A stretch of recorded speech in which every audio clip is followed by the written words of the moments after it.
Todo, muy buenas tardes. Mil disculpas por la demora en conectarnos, tuvimos unos problemas de conexión. Lo bueno es que ya estamos aquí. ¿Sí? Entonces, pasamos inmediatamente al tema que nos ocupa, ya que es el relativo a los procedimientos administrativos especiales, ¿verdad? Se ve bien el PowerPoint, ¿no? A ver si está en la diapositiva grande para que se pueda ver con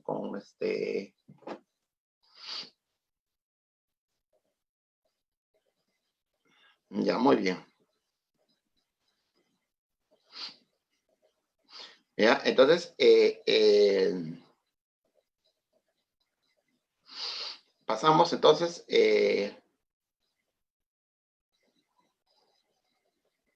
al punto que es el relativo al procedimiento administrativo trilateral. ¿Ya? ¿En qué consiste? Es la actividad cuasi jurisdiccional de la administración pública. El procedimiento trilateral es la manifestación de la actividad cuasi jurisdiccional de la administración pública. ¿Ya? ¿Por qué? A ver, ¿por qué hablamos de actividad cuasi jurisdiccional? ¿Qué es la actividad cuasi jurisdiccional? A ver, ¿quién se acuerda? Eso lo vieron ustedes anteriormente, entiendo, pero ¿quién se acuerda de esto? De la actividad cuasi jurisdiccional.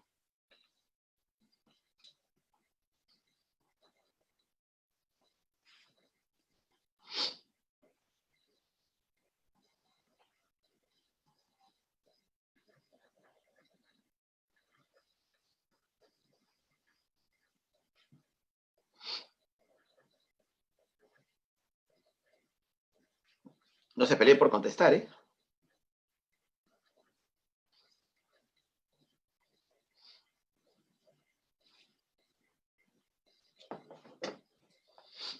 ¿Mm?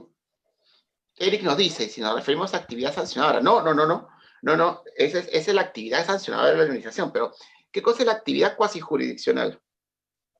¿Me escucha? Sí, a ver. Sí. Bueno, creo que es... Lourdes, ¿verdad? Sí, así es. Ya.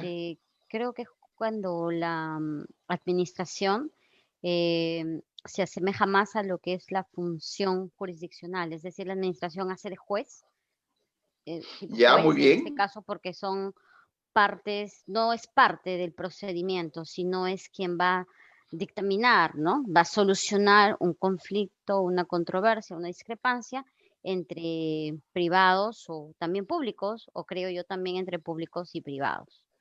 Por eso se le llama actividad cuasi jurisdiccional. Ya, perfecto. Por ejemplo. Por ejemplo, cuando hay una especie de reclamo, se me ocurre, no sé, ante eh, o Sinermin, puede ser, Telefónica o Sinermin, o un privado con Telefónica, podría ser. Ya, claro, sí, puede ser. Ya, muy bien. Sí, ya. Por ejemplo, en el caso de solución de controversias de usuarios, Ajá. o por ejemplo, en el caso de solución de controversias tributarias o solución de controversias en materia de contrataciones, hay diversas manifestaciones de la actividad cuasi jurisdiccional. Ahora, vamos a ver la justificación, o sea, ¿por qué hay actividad cuasi jurisdiccional? ¿Por qué tenemos procedimiento trilateral? ¿Qué significa esto de que la administración como filtro? O sea, ¿qué significa esto de que utilicemos la administración como un filtro?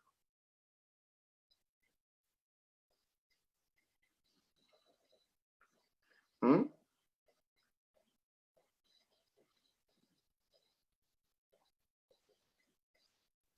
Perdón, no entendí la pregunta. ¿Utilizar a la administración como un filtro? Claro, una justificación de la actividad cuasi jurisdiccional es que la administración pública funcione como un filtro. ¿A qué se refiere eso?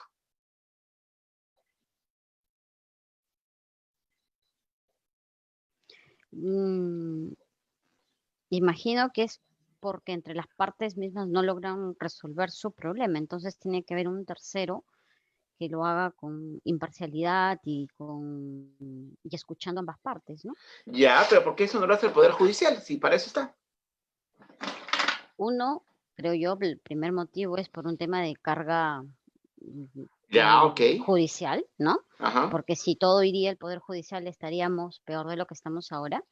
Y segundo, posiblemente, creo yo no soy no veo derecho administrativo, de hecho me metí al Ya, curso para conocer un poco del tema. ya, Creo yo por un tema de especialidad. ya.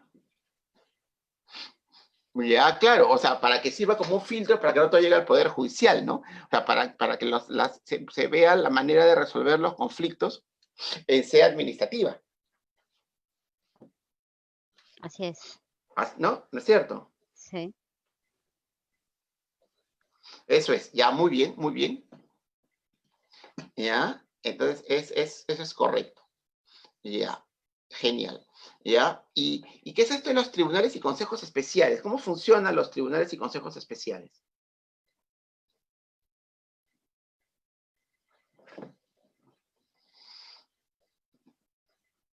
¿Mm?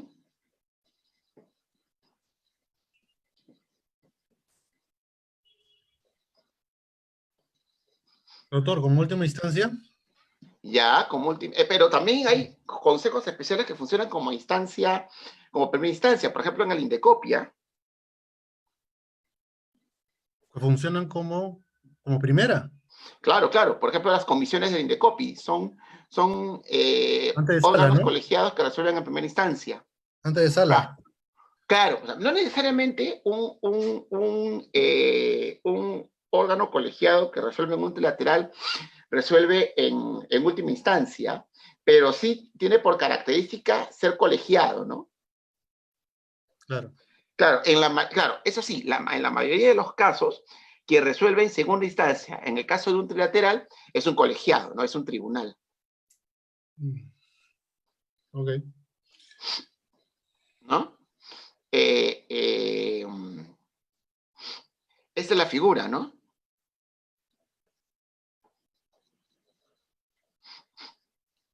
¿No? Entonces, tenemos diversos tribunales que resuelven procedimientos administrativos trilaterales.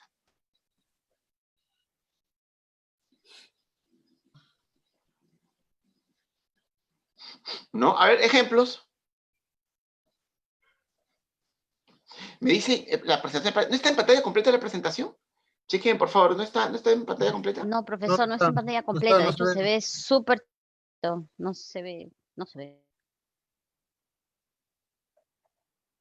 No No, se sí ve en está. pantalla, no se No, ve en para pantalla completa. nosotros no se ve en pantalla No completa. se ve en pantalla completa. Un Pueden cuadrito verlo, arriba, por ¿no? favor, porque yo lo he puesto en pantalla completa, ¿eh?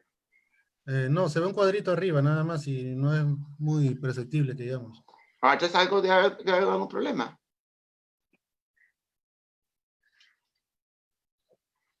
Ah, ok, ok. Ya, ya está. Ahora sí. ¿Ya está? Sí, sí, ahora sí. ¿Se solucionó? Sí, ahora sí. Ya, genial, genial. Perfecto, ya, listo, muy bien. Ya, entonces les decía, ejemplos de tribunales administrativos. Tribunales como El OCE, Servir, Ya, el tribunal de OCE, el tribunal de connotaciones, ya, ¿qué más? Servir, Fiscal, Ya, el tribunal de servir, el tribunal fiscal, ya, ¿qué más? antes el Tribunal de Responsabilidad de la Contraloría. No, pero el tribunal de Contraloría no resuelve trilaterales, resuelve sancionadores, o resolvía Verdad. sancionadores, Sí, es como el verdad. tribunal, como el TFA, el Tribunal de Fiscalización Ambiental, en OEFA, solamente resuelve sancionadores. Sí, es cierto.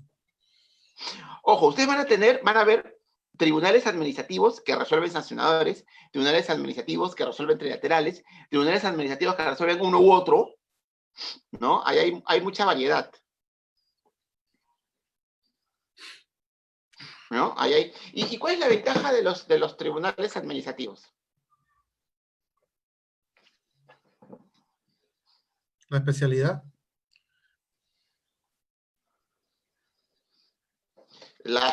Un elemento es la especialidad.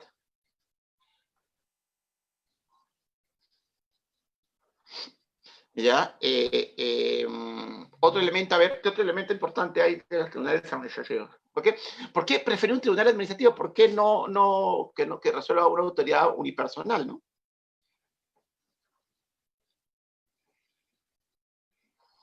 Yo creo que por un tema de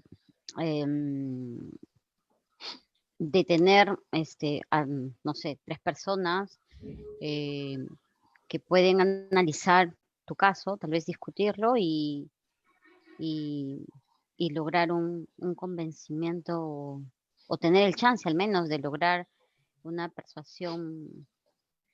¿Yo? O sea, la ventaja es la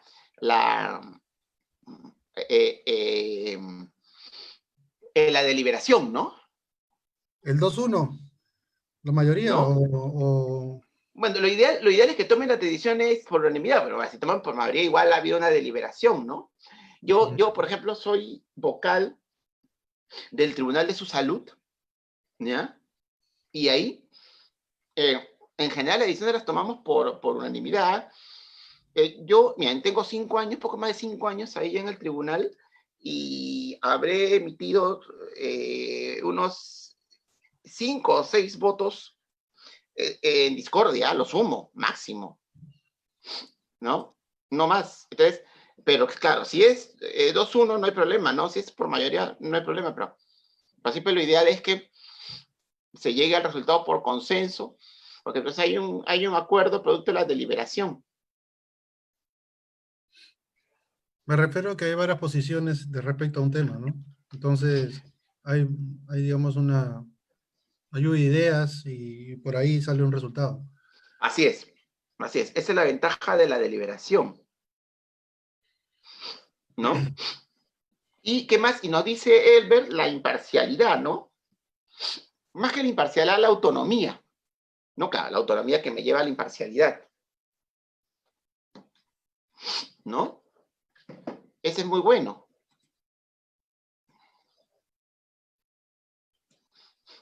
¿No?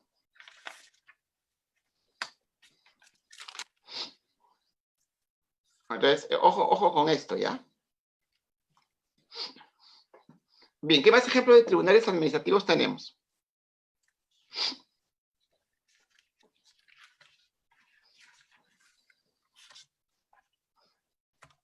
¿Mm?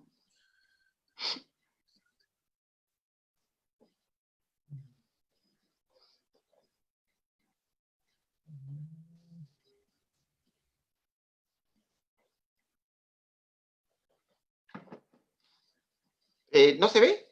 Pero ya se está viendo, ¿no?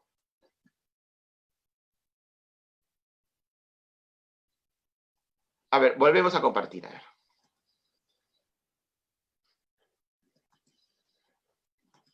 Ya, a ver, ahí se ve. Ahora Ya, sí. perfecto. Sí, ahora sí ya se ve. Genial. Ya, muy bien. Gracias. Nos dice el Tribunal de Contrataciones con esto. Ya, también es un ejemplo, ¿no? De tribunal administrativo. ¿Ya? Muy bien. A ver, vamos a distinguir el procedimiento administrativo trilateral con otras figuras. ¿Ya? Para empezar, hay varias manifestaciones del procedimiento trilateral. ¿Ya? Hay diversas manifestaciones del procedimiento trilateral. Por ejemplo, tenemos el trilateral puro, ¿no? Que inició como trilateral y concluyó como trilateral. Tenemos los trilaterales híbridos, ¿no? Aquellos que se inician como bilaterales o como concurrenciales y luego, producto de una apelación, por ejemplo, se transforman en trilaterales, ¿no? O tenemos el cada vez más popular, cada vez más conocido, ¿no? Trilateral sancionador, ¿no? ¿No? El trilateral sancionador, ¿no? Es también un trilateral mixto, ¿no? Que tiene elementos del procedimiento administrativo sancionador y que es cada vez más común y que genera interesantes cuestiones respecto de los principios que se van a emplear. Entonces, una primera distinción que debemos hacer del trilateral es con el trilateral sancionador. O sea, distinguir el trilateral puro del trilateral sancionador. Y estos, a su vez, distinguirlos del sancionador puro. Por ejemplo, aquel sancionador que es producto de una denuncia. El denunciante no es parte del procedimiento, salvo que sea un denunciante que genera un procedimiento administrativo trilateral sancionador.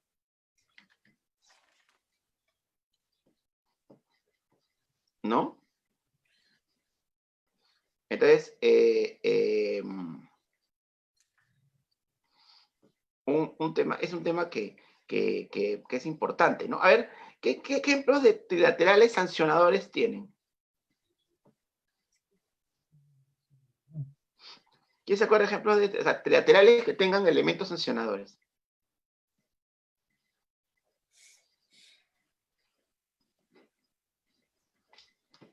¿Mm? ¿Su salud? Ya, pero cuando es producto de una queja, ¿no?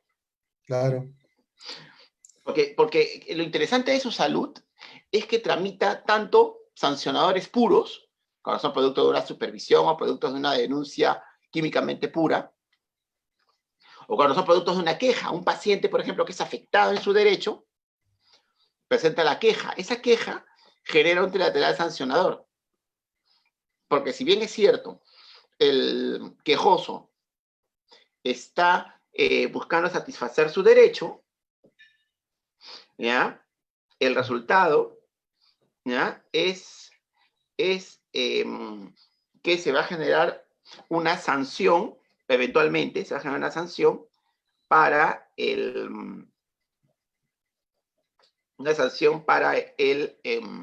la clínica o para el hospital.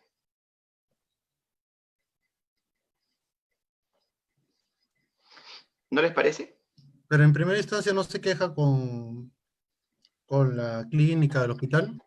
No, no, ahí sí no hay una primera, no ocurre como por ejemplo en los servicios públicos, ¿no? En donde el Claro. procedimiento inicia ante el prestador del servicio, ¿no?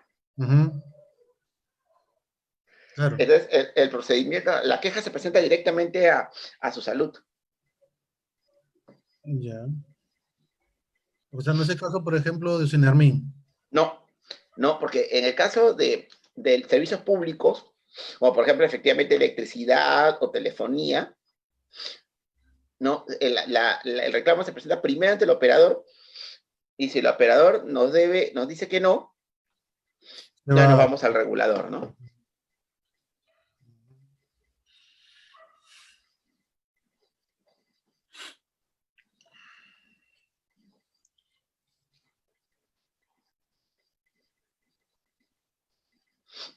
¿Ya? ¿Qué más ejemplos de trilateral sancionador tenemos?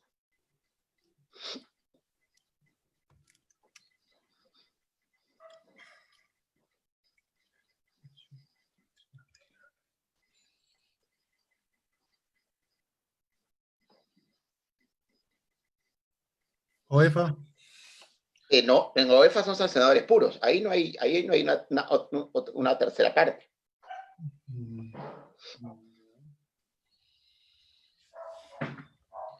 Hay varios, ¿ah?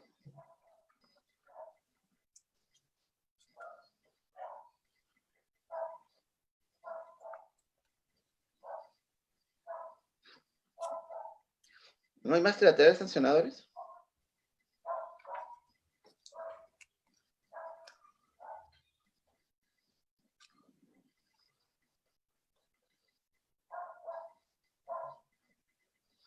Occitel. Esos también son, esos son también trilaterales puros, ¿ah? Ahí no hay elementos sancionadores.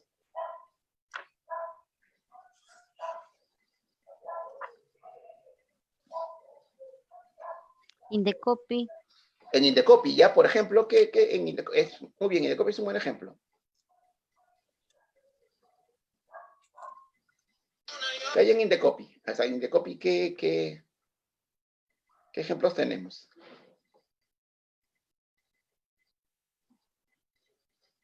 Barrera burocrática. ¿No? Por ejemplo, ya, pero hay un ejemplo más evidente, ¿ah?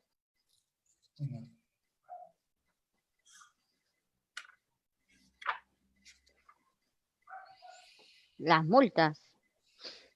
No, a No. ver, ¿qué procedimiento en Indecopy es el típico ejemplo de trilateral sancionador?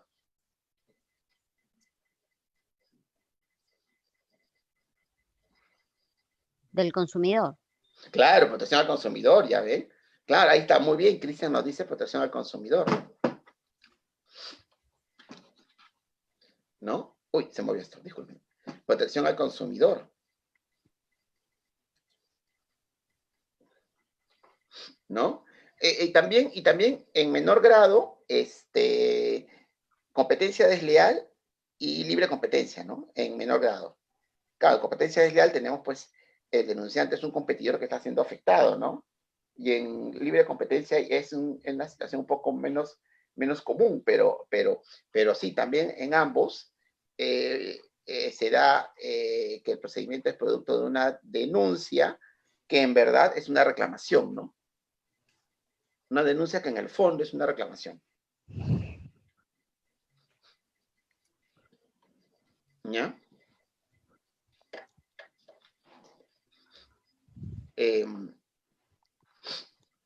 Entonces, es importante este dato de los trilaterales sancionadores. Interesante, ¿no? Por ejemplo, hay trilaterales sancionadores que están generándose como resultado de la actividad jurisdiccional, ¿no? Por ejemplo, hay el trilateral sancionador, el procedimiento sancionador de los notarios, que la jurisprudencia lo ha convertido en un trilateral sancionador, o el procedimiento sancionador en general de los colegios profesionales, ¿no? Que al denunciante le permiten, que en realidad es un quejoso, le permiten presentar pruebas, participar de las audiencias, apelar. No sé también si es que permitirían, le permitirían llegar incluso a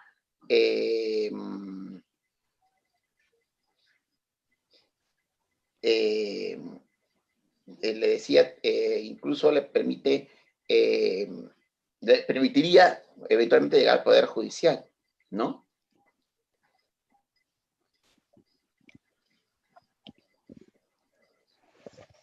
¿No es cierto? Bien, ¿y qué cosas son a todo esto?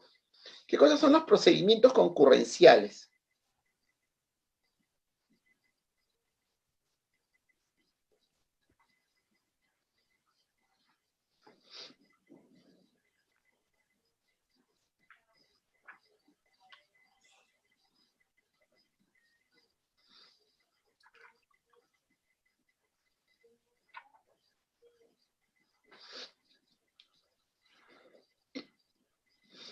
¿Quién se acuerda qué son los procedimientos concurrenciales?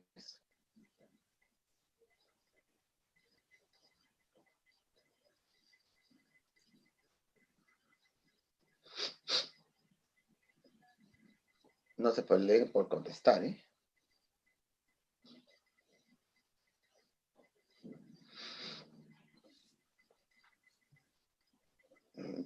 Sí lo han visto anteriormente. Sí lo han visto anteriormente, ¿no? Perdón. Intereses distintos por varios administrados. Ya, intereses distintos por varios administrados, ¿no? O sea, pero no están en conflicto. Ojo. Esa es la gran diferencia entre el concurrencial y el trilateral. Los administrados no se encuentran en conflicto, ¿no?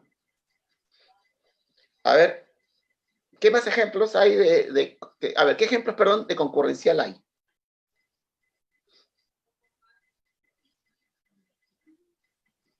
No hay conflicto, un procedimiento de selección. Ahí está, muy bien, un procedimiento de selección, genial.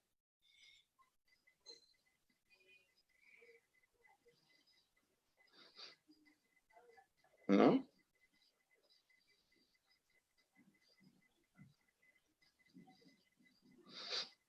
¿Ya?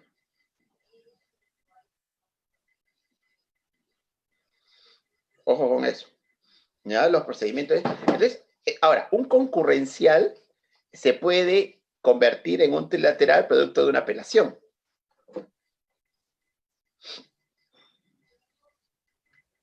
¿No? Doctor, en ese caso de lo que usted menciona, procedimientos concurrenciales, un ejemplo podría ser aquellas, bueno, el término no es convocatorias, pero bueno, vamos a llamarlo así, convocatorias, cuando el Estado, licitaciones, perdón, licitaciones en realidad quería decir, cuando licita, por ejemplo, concurrencial podría ser la primera etapa cuando todos se presentan o cuando se presentan los postores y la otra parte que acaba de mencionar usted, cuando se convierte en otra cosa, cuando hay una apelación, en este caso cuando apelan la buena pro que se le dio al postor ganador. Claro, claro, cuando se apela a la buena pro, Ok. el procedimiento se convierte en un trilateral, porque ahí sí tenemos partes en conflicto. Y ahí interviene OCE. Y ahí, claro, dependiendo de la cuantía, ojo, porque dependiendo de la cuantía, la competencia para resolver la apelación le corresponde al Tribunal de Contrataciones o le corresponde al titular de la entidad. Y si es la misma entidad, ¿es igual trilateral? Sí, porque ahí el conflicto es entre los postores. Okay. ¿Ya? ¿Correcto? Bien, y explíquenos qué es esto del control difuso, porque ¿qué tiene que ver el control difuso con los trilaterales?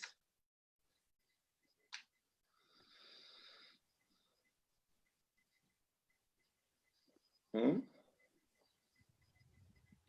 Bueno, profesor, no sé muy bien qué tenga que ver el control difuso con los trilaterales, pero lo que sí sé es que anteriormente el TC le había este, mm, reconocido esta facultad a la administración, ¿no?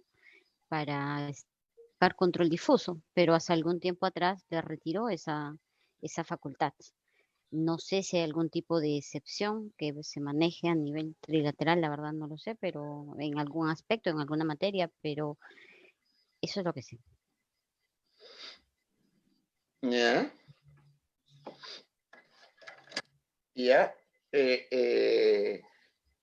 Ya usted nos dice de que el control difuso tiene por finalidad, o perdón, la relación con el trilateral es que, claro, ahí lo que hace la administración, o lo que hacía porque ya no puede hacerlo, es dejar de aplicar una ley a un caso concreto, pero eso ya no puede hacerlo la administración. Acuérdense ustedes de que hubo un precedente que fue el precedente Salazar y Arlenque, que luego fue dejado sin efecto por el precedente, bueno, no era técnicamente un precedente, sino una sentencia del Tribunal Constitucional emitida en el caso del consorcio Requena, ¿ya? Entonces, en ese caso, eh, se dejó sin efecto el control difuso, por eso la administración ya no puede aplicar el control difuso. Así es. ¿Ya? ¿Ya?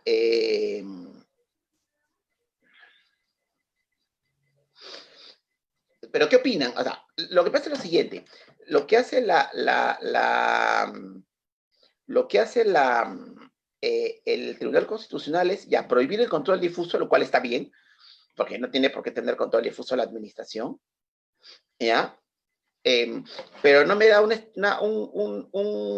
me da una solución, porque ¿qué pasa si un tribunal efectivamente se encuentra con una ley inconstitucional? ¿Cómo hace para inaplicarla?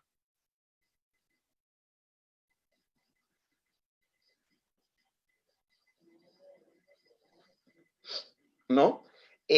Lo que algunos han propuesto es darle a los tribunales administrativos la facultad de pedir del Tribunal Constitucional que se pronuncie. Eso en Europa se llama cuestión de inconstitucionalidad.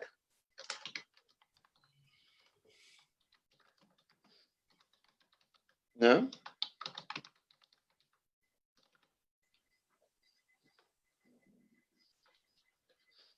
Doctor, ¿podría explicar un poquito sobre el control de inconstitucionalidad, por favor? No comprendí muy bien. A ver, ahí va.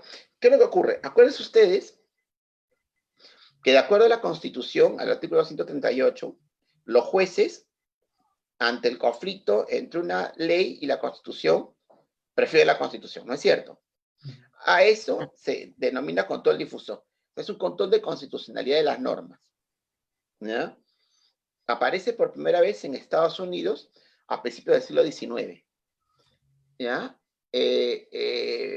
Lo que los estadounidenses llaman judicial review.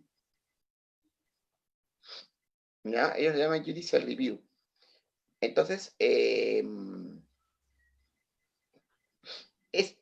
la sentencia Salazar-Yarlenque, que generó un precedente, permitió a la administración ejercer control difuso. ¿Pero a quién? A los tribunales administrativos. ¿Cuándo? Cuando tramitaban procedimientos administrativos trilaterales. ¿Ya? Eso es. Ah, ¿Ya? ok, pero luego dejó sin efecto esa atribución. Así es. Y usted Luego, decía cuál es la solución porque en algún momento se va a presentar este problema en la administración. ¿Y qué hace la administración ante el problema? ajá. Entonces, una alternativa es que el Tribunal Constitucional actúe, ¿no? Como ocurre en Europa. En Europa, ustedes saben de que no hay control difuso. Los jueces no pueden aplicar leyes, ¿ya? Solamente el control concentrado, o sea, el control que ejerce el Tribunal Constitucional, ¿ya? Entonces, cuando un juez penal, un juez civil, un juez laboral se encuentra con una ley inconstitucional, no la inaplica, sino pone esto en conocimiento, ¿ya? Pone esto en conocimiento del Tribunal Constitucional de ese país, y este se pronuncia sobre el particular, mucho más práctico, ¿no? Doctor, Eric pero nos dice, una Marbury pregunta. versus Mason, ¿no? Sí. Doctor, pide un pronunciamiento de alguna manera para que este órgano supremo en Europa, hablando del caso de Europa, le ordene que dejar sin efecto esa ley que aparentemente o que claramente es inconstitucional, o para qué. Y segundo, práctico en la medida de que a mí más bien, o bueno, yo soy de la posibilidad, sí deben dejar a los tribunales administrativos esta facultad de control difuso, porque lo otro a mí no me parece práctico, sino más bien me parece que por un lado hay mayor inversión de tiempo para frente a los administrados, porque van a tener que esperar, porque no es, o sea, no creo que se le haga la consulta hoy y mañana, en el caso nuestro, por ejemplo, estaría el tribunal respondiendo, y además porque si al final un tribunal administrativo hace una función cuasi jurisdiccional, eh, yo creo que tranquilamente podría ejercer el control difuso, ¿no? Se trata de interpretar, de identificar y de aplicar. Ya, el problema ahí, ¿saben cuál es? Es que la facultad de ejercer control difuso solamente se le otorga a los jueces, ¿ya? Y la función jurisdiccional es una función cerrada. ¿Qué significa esto? Que se le otorga solamente a las autoridades jurisdiccionales, o sea, solamente aquellos que la Constitución dice. Entonces, mal haría el Tribunal Constitucional o cualquier otro ente en asignarle función jurisdiccional a quien no la tiene. Claro, ustedes miran, oye, pero la actividad cuasi jurisdiccional se parece, pero no es igual, por eso se llama cuasi.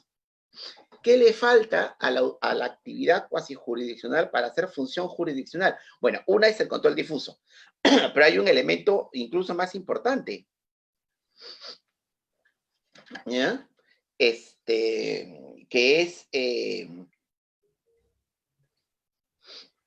es la cosa juzgada. O sea, por eso decimos de que es un filtro, por más que la administración pueda resolver conflictos, esta resolución de conflictos no ocurre de manera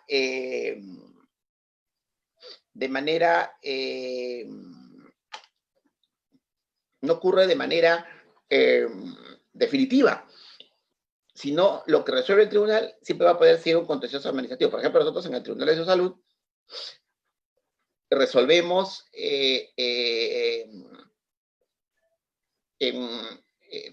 conflictos, pero esto eventualmente puede irse al Poder Judicial a través de un contencioso administrativo.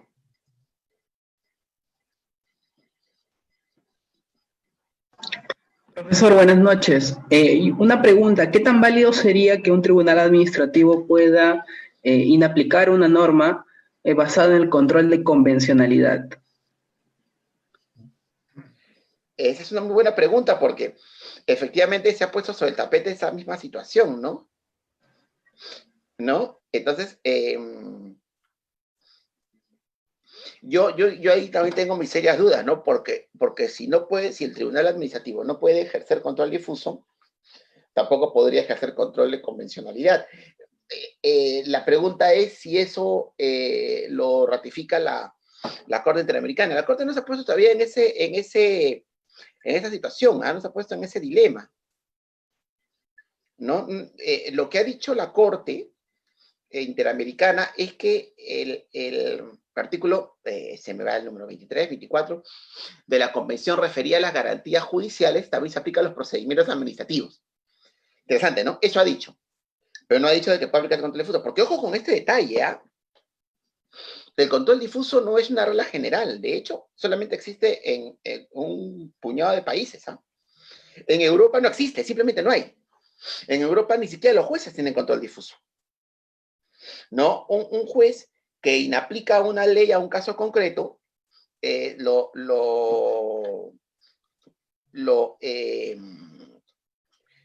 denuncia por prevaricato, ¿no? Entonces no lo otorgamos a los...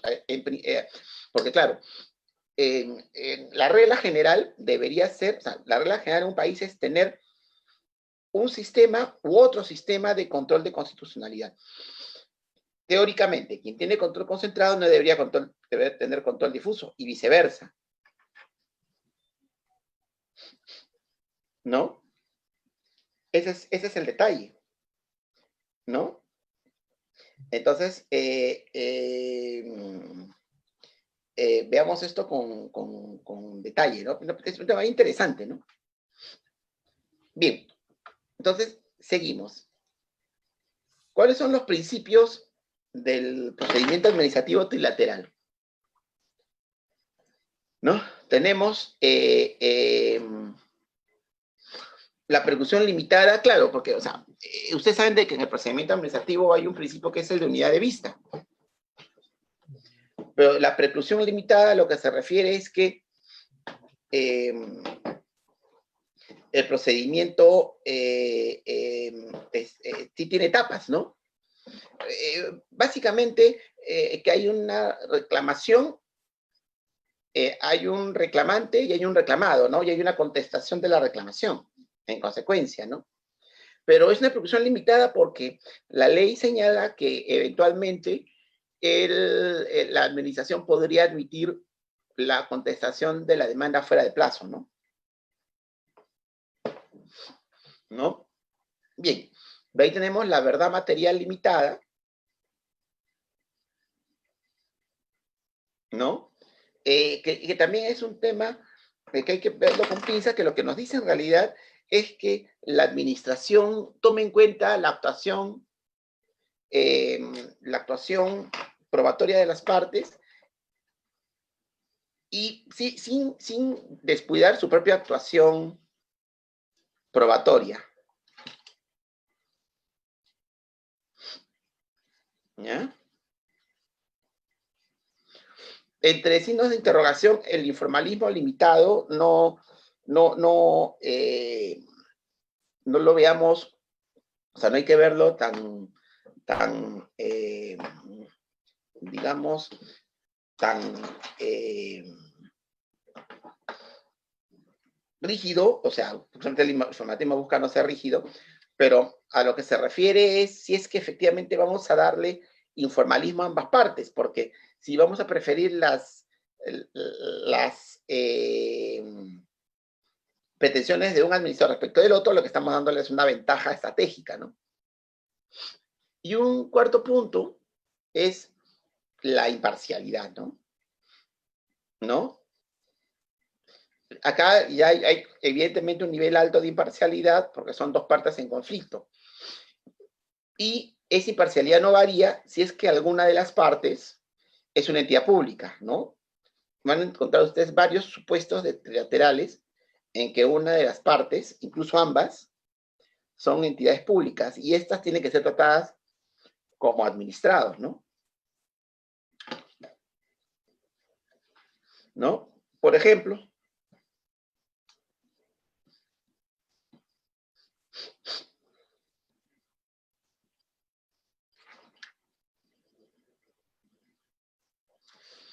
por ejemplo, trilaterales en donde está incursa una entidad pública.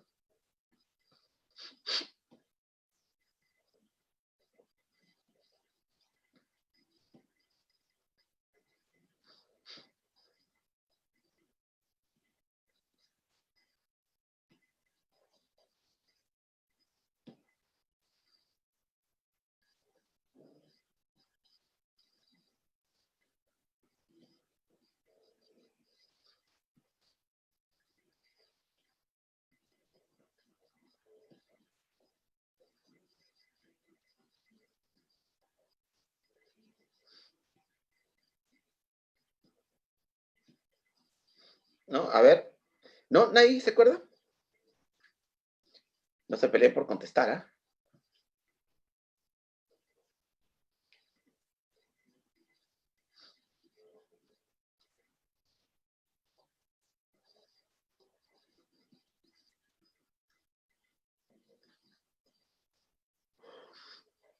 Joseph no dice, cuando la Defensoría del Pueblo ha sido un procedimiento administrativo ante una municipalidad en favor de uno o varios administrados.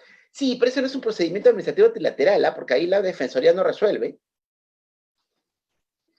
Acuérdense ustedes de que lo que la Defensoría del Pueblo resuelve no es vinculante. Ahí no emite un acto administrativo, emite un informe, ¿no? ¿No? Dieron varios ejemplos hace un rato.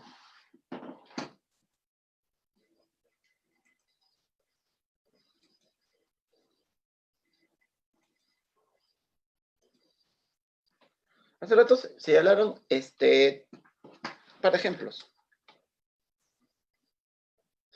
Uy, están, creo que se fueron, ¿eh? Profesor, el OCE, cuando es el tribunal del OCE quien resuelve, una parte es un privado y la otra parte es la entidad que convocó. Ya, muy bien, ese es un buen ejemplo. Ya, está bien. Claro. Ahí una de las partes es la entidad. ¿Ya? ¿Qué más?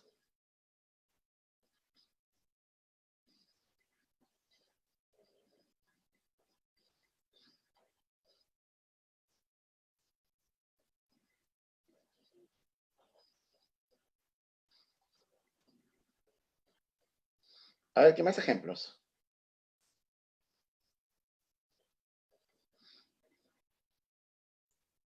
En el caso de SUNAS,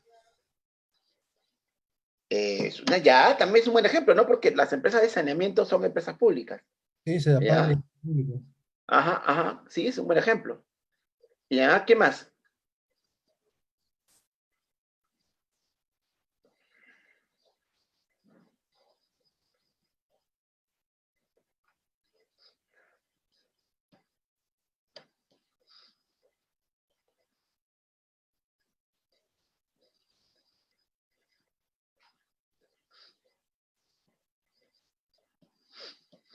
Por ejemplo, el Tribunal Fiscal, ¿no? Lo mencionaron ustedes hace rato.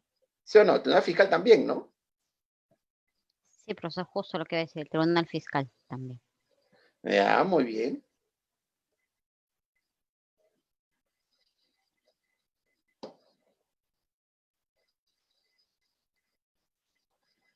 Ya, muy bien.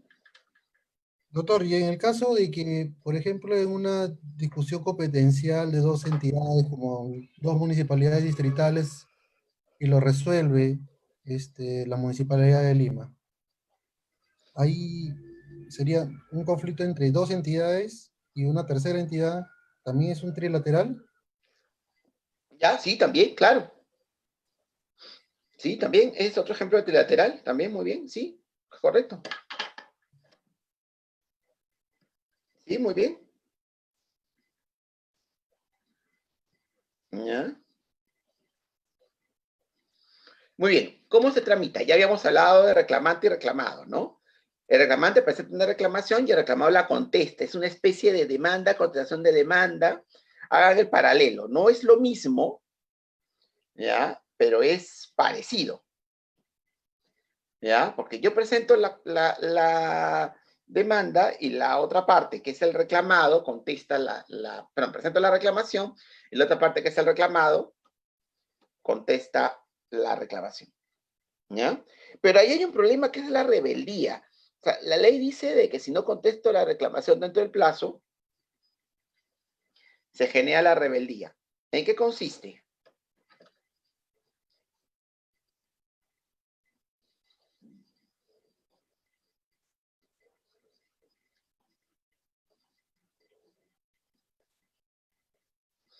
O sea, en otras palabras, ¿cuáles son los efectos de la rebeldía?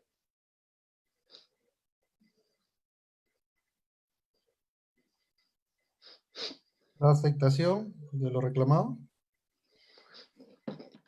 Sería, ¿no? Si es que, a ver, sería lo lógico si es que aplicamos de manera supletoria el Código Procesal Civil.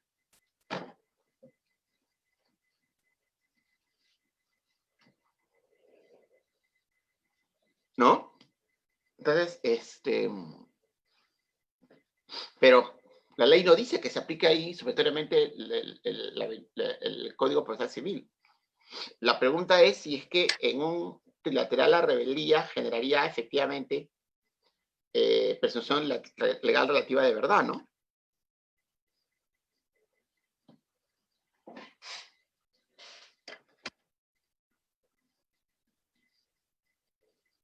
Doctor, una consulta. ¿Me escucha? Sí, sí, adelante, adelante. Gracias. Tengo una consulta con respecto. Hay un usuario que hizo una denuncia ante Indecopi y posteriormente y paralelamente lo hace ante su salud. Entonces, ahí el usuario no podría hacer dos denuncias ante dos entidades, ¿no? La primera ya se estaba tramitando en Indecopi y después de un par de semanas lo hizo ante su salud. Entonces, su salud me parece que le negó la tramitación de su denuncia. Uy, no le ¿Bajo copié, qué no le argumentos copié el último, no le copié lo último, doctora. Creo que hay distorsión. Le decía que no le copié lo último, hay como distorsión. ¿Me repite, por favor? correspondería a eso? No, le decía que no le copié lo último. Si me podría repetir, Gracias. por favor. Hay una denuncia que sí, un usuario hizo una denuncia y también hace la denuncia después de 2 semanas, le niega el trámite. ¿Bajo qué argumentos? Uy, no le estoy copiando bien. Hola. Sería que no puede abocar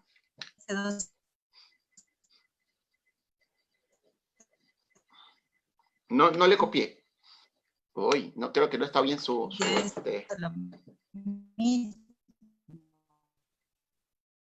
Sí, ¿me escucha, doctor? ¿Me escucha?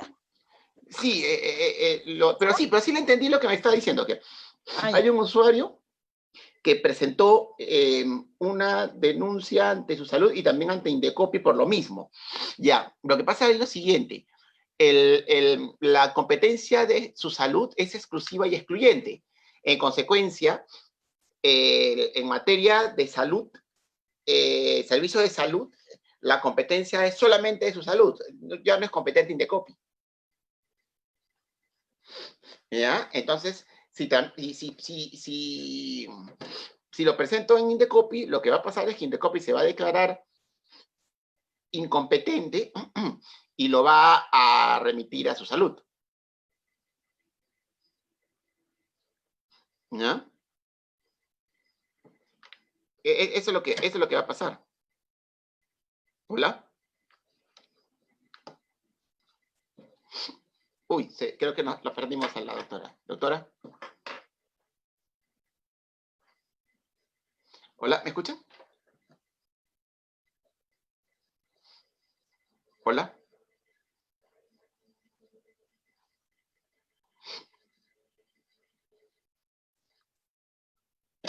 Sí, parece que se desconectó, ¿no? Ya. Bien, luego tenemos las medidas cautelares, que son súper importantes para poder cautelar el derecho de las partes. Y ahí, a diferencia, sí. Profesor, disculpe que le interrumpa. Al final no, o tal vez yo no escuché, pero he estado atenta, no mencionó cuáles son los efectos de la rebeldía cuando se trata en el ámbito administrativo, en un proceso trilateral. No, la cuestión es ahí que no queda No hay claro, efectos. de la ley no queda claro. Yo digo ahí de que no hay un efecto porque la ley no dice que se debe aplicar supletoriamente el Código Procesal Civil, ¿no? La ley no lo dice. Ok, ya, doctor, No lo dice. gracias. O sea, se consideraría que no hay ningún efecto, salvo la oportunidad que pierde el reclamado en todo caso de defenderse, pero que lo podría hacer más adelante presentando algunos argumentos, algún tipo de alegato, algo así. Ya, sí, claro. Porque además Okay. la administración tendría que rechazar la contestación. O sea, en verdad, visto fríamente, la administración tiene que admitir todo aquello que se presenta, ¿no? ¿No es cierto? Bien. Sí, claro.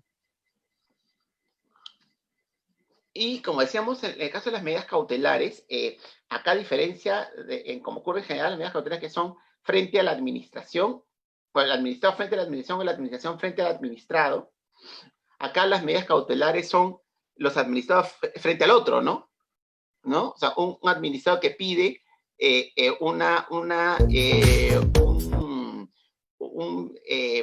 una tutela de su derecho urgente frente al otro administrado, ¿no? En su salud, por ejemplo, el paciente respecto a la clínica, ¿no? O, por ejemplo, en competencia desleal,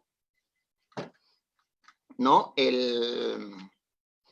Tenemos en competencia desleal un competidor frente al otro, ¿no? Un proveedor de un servicio frente a otro proveedor del servicio, ¿no? ¿Ya? Y finalmente tenemos la conclusión del procedimiento a través de los acuerdos, ¿no? O sea, que las partes se pongan de acuerdo. Es una forma muy común de culminación de un trilateral, ¿no?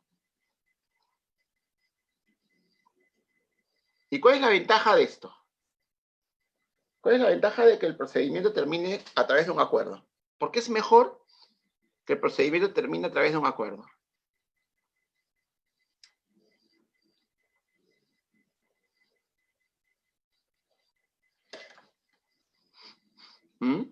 Para que no vaya al ámbito jurisdiccional. Ya, claro. Para que efectivamente el filtro funcione. O sea, efectivamente se llega a un acuerdo, se acabó la discusión y esto ya no llega al Poder Judicial. O en todo caso llega al Poder Judicial para ejecutar la conciliación. ¿No es cierto?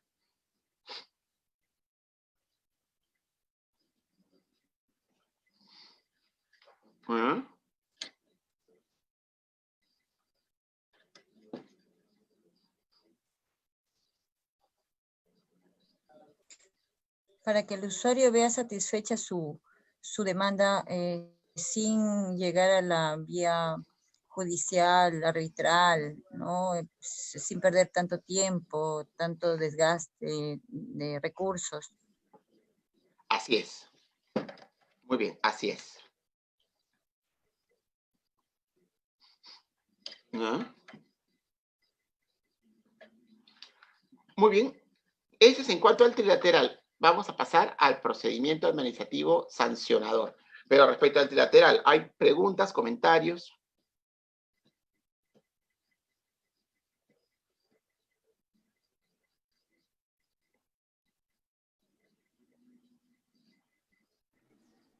Eso respecto al trilateral, las demandas contenciosas administrativas que se generen como consecuencia de la decisión de los tribunales administrativos, ¿qué juez es competente?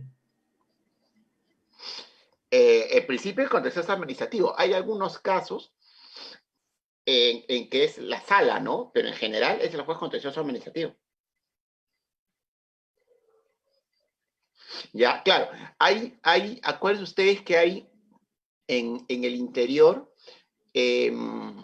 hay cortes superiores donde no hay jueces contenciosos administrativos propiamente, sino que quien desarrolla esa función es el juez civil. Pero en esos casos son pocos los supuestos de trilaterales, ¿no? Y el problema es que buena parte de los trilaterales son tramitados en instancia nacional, ¿no? ¿No?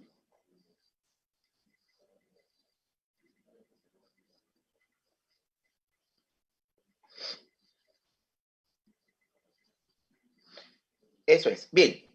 Entonces pasamos al procedimiento sancionador, ¿no? La justificación y la potestad sancionadora, ¿no? ¿Qué es la potestad sancionadora? ¿En qué consiste?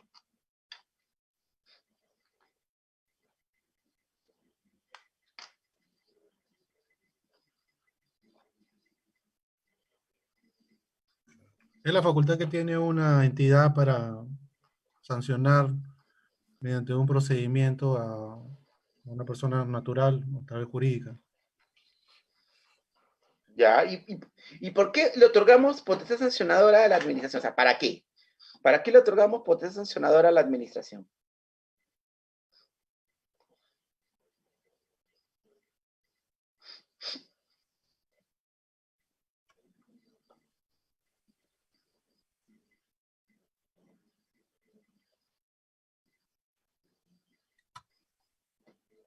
En casos que se incumplan con lo reglamentado. Sí, de acuerdo, pero ¿cuál es la finalidad de eso? O sea, ya. Lo que busca la potestad sancionadora es justamente ya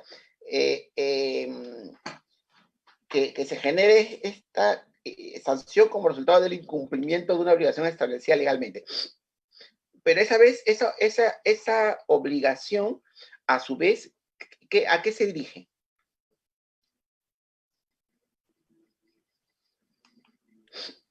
A corregir o encauzar aquella conducta del administrado que no está conforme a ley, conforme a lo que corresponda y evitar que se vuelva a repetir, ¿no? Ya, pero ¿y eso a su vez para qué es?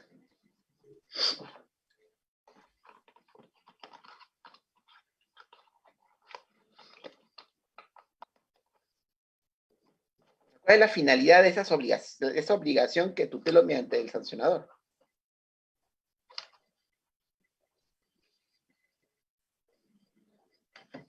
¿Qué busco tutelar, proteger? El interés Bienes público. jurídicos, derechos. Bienes jurídicos, muy bien, bienes jurídicos. ¿No? Por ejemplo, el Indecopi busca tutelar el funcionamiento del mercado. O, por ejemplo, su salud busca tutelar el derecho a la salud. O, por ejemplo, Sunafil busca tutelar los derechos laborales, y así. ¿No? OEFA tutela el medio ambiente. ¿No? Lo que busca la potestad sancionadora es tutelar bienes jurídicos. ¿No? Y vamos a la naturaleza de la sanción, porque justo acá Joseph nos estaba hablando de sanciones contra, es que acá, ojo, las sanciones contra servidores públicos o funcionarios no es producto de un procedimiento sancionador, no es producto de un procedimiento disciplinario, que es un procedimiento distinto, eso lo van a ver entiendo después. ¿Ya?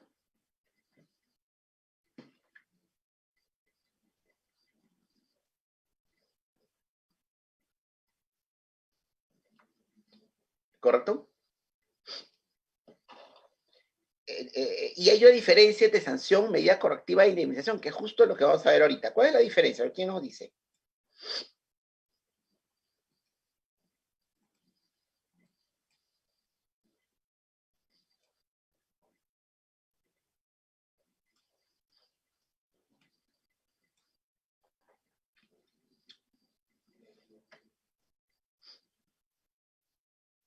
¿Quién nos dice la diferencia? Porque no es lo mismo, ¿verdad?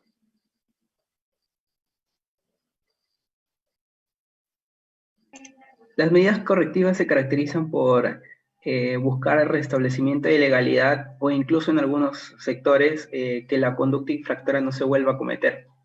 Correcto, correcto. Claro, así es. ¿Ya? Y la sanción, en cambio, tiene una finalidad disuasoria, ¿no?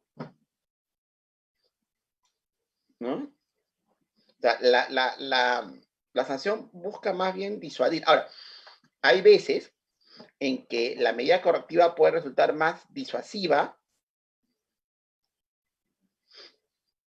¿no?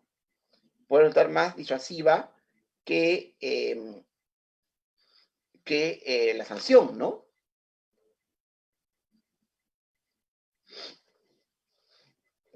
Por ejemplo, en su salud eso pasa mucho, ¿no? Porque en su salud la multa es la sanción, hay varios tipos de sanciones, pero la sanción más común es la multa, y la medida correctiva es, por ejemplo, cerrar el quirófano de la clínica, hasta que cumpla con cumpla con la norma técnica. Pero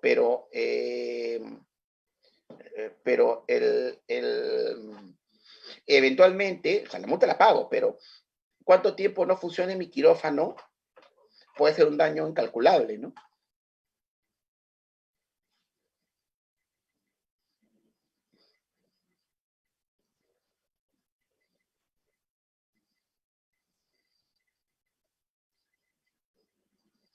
¿No? Miren qué interesante. Y acá otra vez tenemos la administración pública como filtro, ¿no? Nuevamente el concepto de administración pública como filtro. Porque claro, no todo puede verse en el Poder Judicial. Es absurdo que las infracciones, o es absurdo que muchas vulneraciones a bienes jurídicos se vean a nivel del proceso penal, ¿no?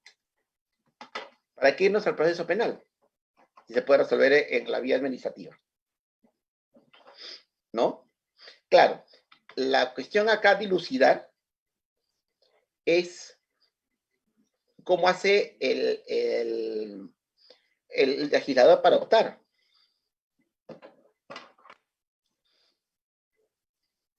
¿No? ¿Cómo hace para optar el legislador, no? Yo creo que el mecanismo que se debe emplear, ¿no? Es, o sea, lo que se debe emplear para determinar si se opta por el derecho penal o el derecho administrativo es la eficiencia, ¿no? La eficiencia para disuadir, ¿no? Y eso sobre la base de utilizar el derecho penal como última ratio, ¿no?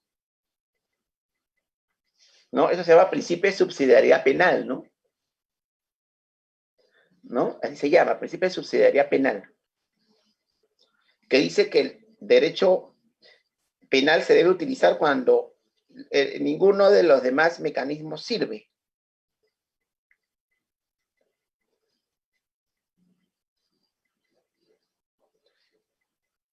¿Ya?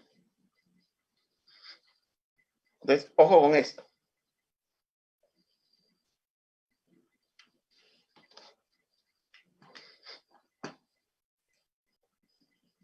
Bien, y ahora vamos a un tema súper importante, que son las garantías del procedimiento sancionador.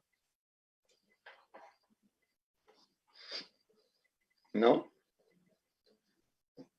Los principios que se dirigen a que no se vulneren los derechos de los administrados en el procedimiento sancionador. ¿No? Pues aplica a todo procedimiento administrativo sancionador, ojo, así sea este procedimiento administrativo sancionador tramitado o determinado por una ley especial. ¿Ya? Ojo. Por ejemplo, tenemos el principio de legalidad, ¿no? ¿Y saben qué pasa con el principio de legalidad? Hay una confusión que la comete incluso el Poder Judicial, confundiendo el principio de legalidad con el principio de tipicidad. La diferencia es bien clara. El principio de legalidad implica que se atribuya potestad sancionadora como resultado de una ley o de un decreto legislativo. En cambio, la tipicidad, como vamos a ver luego, se refiere a la determinación de la infracción o de la sanción por la ley, ¿no? Y eventualmente por el reglamento cuando hay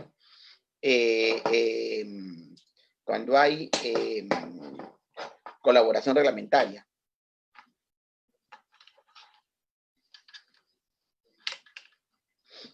¿Ya? Dicho esto, vamos a ir viendo las garantías, ¿no? Primero tenemos el principio de causalidad, que está muy relacionado con el principio de culpabilidad, ¿no? Y acá vamos a hablar de una causalidad adecuada, ¿no? O sea, lo que normalmente da lugar a algo, ¿no? Porque cuando uno revisa acerca del principio de causalidad en la ley, ¿no? Dice, pues este principio es bien obvio, ¿no? O sea, la causalidad,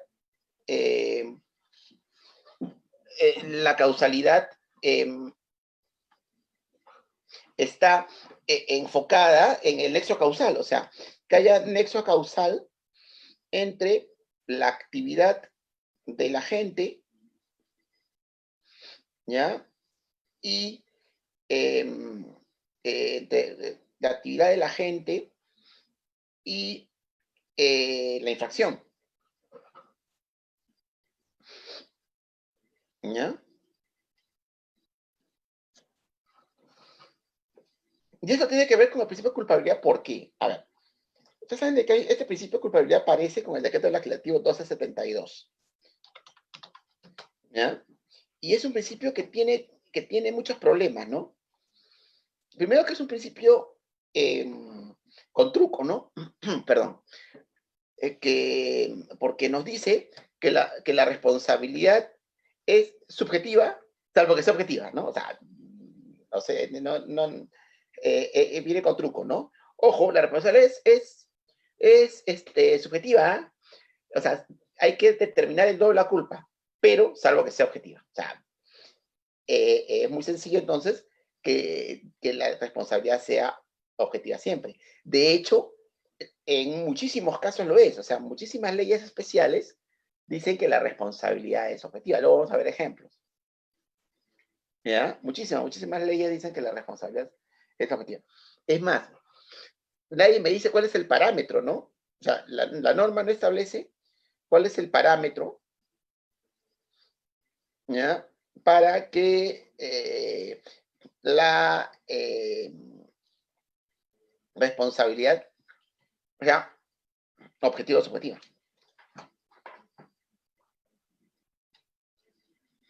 ¿no? Porque en este caso sí, en este caso no. Cuando yo hace muchos años fui director de fiscalización en OEFA, ¿ya? Entonces, ahí ahí yo me puse a conversar, ¿no? Ante la consulta de por qué la responsabilidad es objetiva, me dieron dos razones. Una es por la importancia bien jurídico, en este caso, el medio ambiente. Claro, yo dije, sí, pues tiene sentido. Pero hay un elemento más interesante. Es que es muy difícil determinar la responsabilidad subjetiva de una persona jurídica. Y en el caso de OEFA, el grueso de las infracciones, ¿no? La inmensa mayoría, la gran mayoría de las infracciones son generadas por personas jurídicas, ¿no? Claro, siendo esto así, en el caso de su salud, miren, también la responsabilidad debería ser objetiva, pero la ley no dice que la responsabilidad es objetiva. ¿Ya? Ahora, ¿qué está pasando en la práctica? ¿No? En la práctica, estamos, la fuerza de las cosas, la jurisprudencia ha terminado convirtiendo la responsabilidad sanitaria en responsabilidad objetiva, ¿no? Eso es. Bueno, tenemos el problema de la ambulancia, ¿no? El enfrentamiento entre la causalidad y la culpabilidad, porque imaginemos que estamos manejando, ¿no? Y que tenemos detrás de nosotros una ambulancia en una calle de un solo carril. ¿Ya? Tenemos la ambulancia atrás con su sirena, su circulina. Estamos en una calle, ojo, en una calle de un solo carril. ¿Ya? Y tenemos una luz roja. Tenemos luz roja al frente. Esa ambulancia puede tener pues, un enfermo de COVID grave. ¿No? ¿Qué hacemos ahí?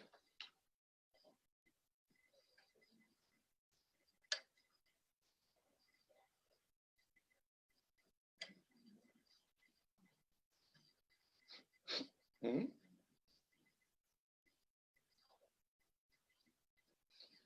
Uy, no se peleen por contestar. Ahí en esos casos, ¿me escucha? Sí, adelante.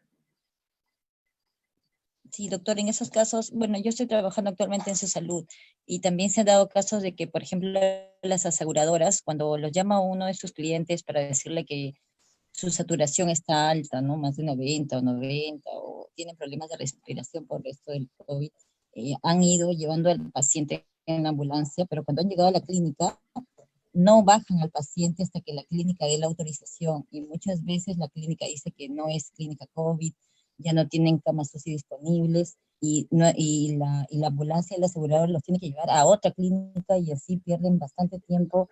Hay pacientes que se han quejado porque todo un día, 2 días han estado de clínica en clínica tratando de entrar y no han podido y ya hay algunos que han fallecido incluso. Ya. Sí, es que, claro, es que ahí tenemos un problema bien grave, ¿no? O sea, ya la Ley General de Salud señala que una clínica, un hospital no se puede negar a atender a un paciente.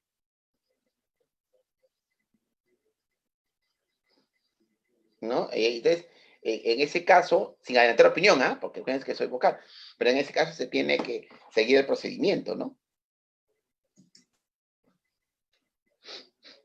¿No es cierto? Eso es importante. Pero no me han contestado la pregunta, ¿qué hago si es que estoy manejando mi auto delante de la ambulancia?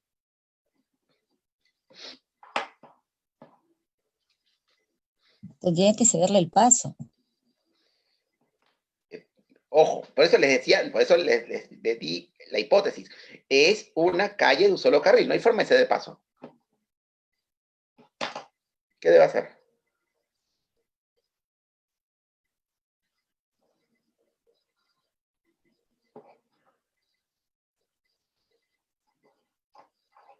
O sea, no puedo ponerme a un lado, ¿verdad?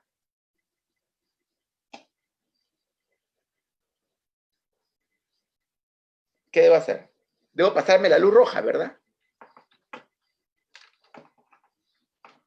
¿No? Debo pasarme la luz roja. Y en consecuencia cometo una infracción. Pero no soy responsable de esa infracción. ¿Ya? ese tenemos un supuesto de fractura de nexo causal, ocasionada por un hecho determinante de tercero. ¿Ya? Hay 4 supuestos de fractura de nexo causal. Caso fortuito, fuerza mayor, hecho determinante de tercero, hecho determinante de la administración.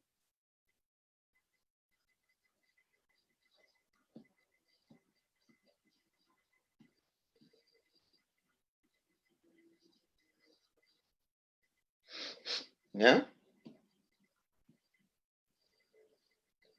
Ojo con esto. ¿Ya? Y hay diversos ejemplos de responsabilidad objetiva, ¿no?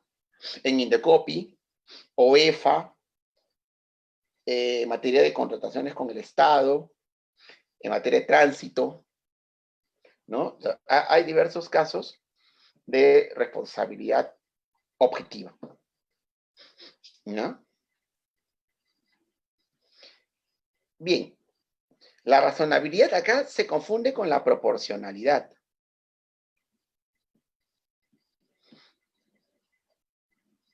¿No? ¿Cuál es?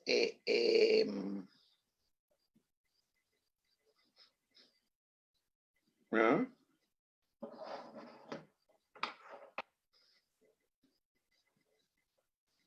¿Ya? ¿Cuál es? A ver, veamos. Acá el principio lo que pretende es asegurar que la sanción no sea tan elevada que sea confiscatoria o vulneratoria de los derechos, o tan reducida que no disuada. Entonces, para eso se establece fórmula, ¿no? Se establece una fórmula que muchas entidades no utilizan, ¿ah? Nosotros en su salud utilizamos la fórmula. También lo utilizan, por ejemplo, en OEFA. En algunos casos en Indecopi.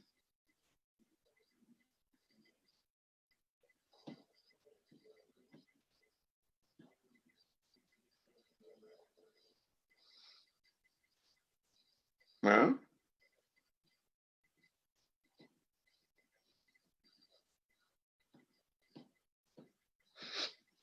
¿Ya? Ojo con esto.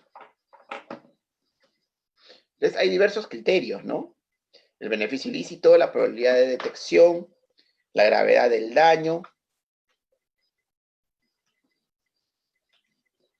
el propósito económico, la reincidencia, las circunstancias, la intencionalidad. O sea, hay diversos criterios. Entonces, estos se combinan para generar la sanción, o sea, para poder graduar la sanción.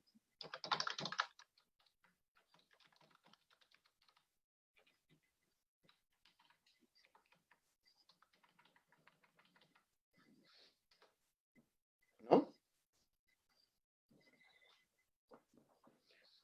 Hay quienes se oponen al uso de la fórmula, podrían creerlo hoy en día siglo XXI. Gracias a Dios son pocos, ¿ya? Pero todavía se oponen. ¿Ya?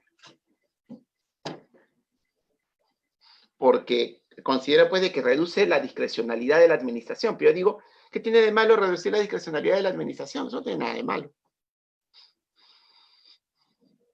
¿No? Bien, es en cuanto a la razonabilidad. Bien, ya habíamos hablado del principio de tipicidad. Profesor, una pregunta, por favor. Respecto al principio de razonabilidad, solamente resulta aplicable cuando al momento de establecer una sanción concreta hay límites mínimos y máximos de una sanción, ¿no? Porque si es que la sanción es una sanción pecuniaria fija, no resulta de aplicación al principio de razonabilidad, ¿o me equivoco? Ya. Ya.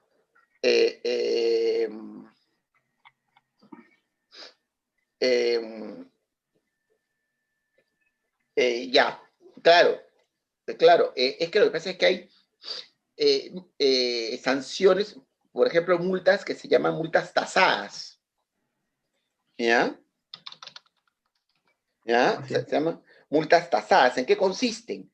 ¿Ya? Multas, ¿no? Que tienen un monto fijo. Por ejemplo, la multa por conducir ebrio no aumenta ni disminuye, ¿ya? Entonces, ahí no aplicamos la razonabilidad. Claro, ya, correcto. ¿Ya?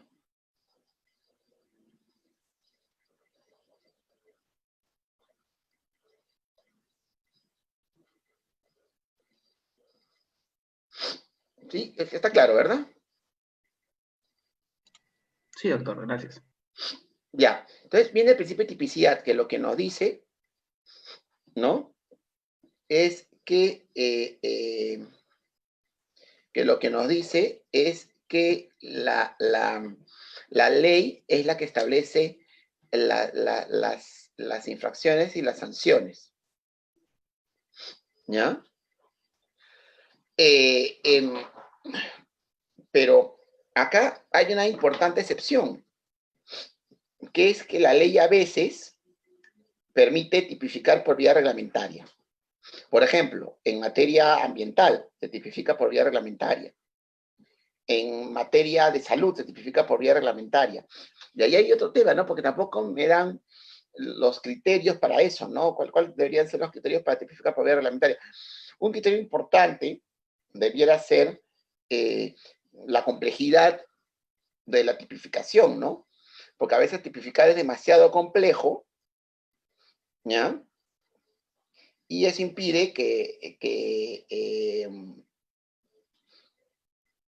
perdón, eso impide poder tipificar a través de la ley, ¿no? Hay materias en donde tenemos un conjunto de infracciones y eso tiene vocación de permanencia. Por ejemplo, en materia de contrataciones con el Estado, o en materia de casinos de juego, o en materia de diversas materias en donde basta con lo que diga la ley.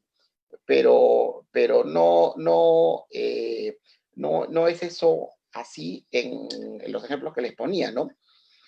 Por ejemplo, en el caso de servicios públicos, los organismos reguladores son los que tipifican, no tipifica la ley. Ahora, la ley establece los parámetros en todo caso, ¿no?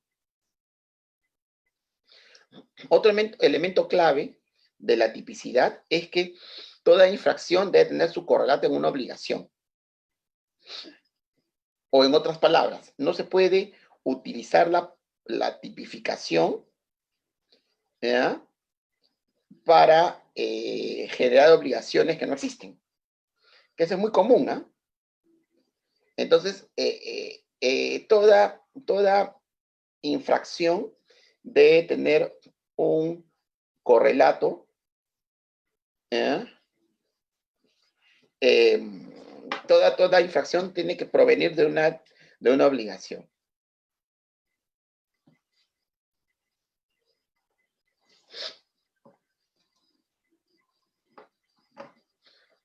¿Ya? Bien, sobre la autoridad benigna no queda claro, ¿no? Parecido a lo que ocurre en el derecho penal, pero solamente parecido, no igual, porque en el derecho penal hay una aplicación, parece que como que más precisa, ¿no?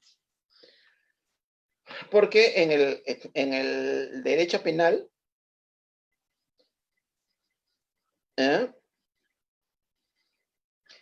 por ejemplo, si a mí me sanciona con pena privativa de libertad de 8 años, transcurren 4 años, transcurre el plazo, el delito deja de serlo, entonces me liberan, ¿no? Si no, presento a mi habeas corpus, ¿no? ¿No? Pero eso no parece no parece ser tan claro, ¿no?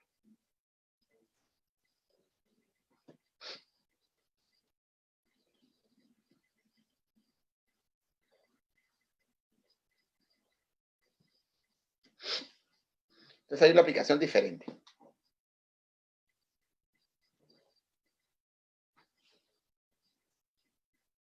¿No?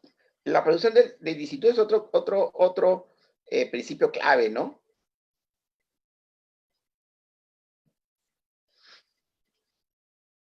No, es otro principio súper importante, ¿no? Presumo la licitud de la administración. ¿Por qué? Porque la carga de la prueba le corresponde a la administración. la carga de la prueba le corresponde a quien se cuenta mejor capacidad para aprobar.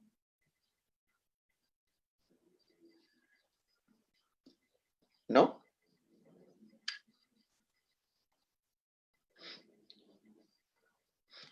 Profesor, una pregunta. Y adelante.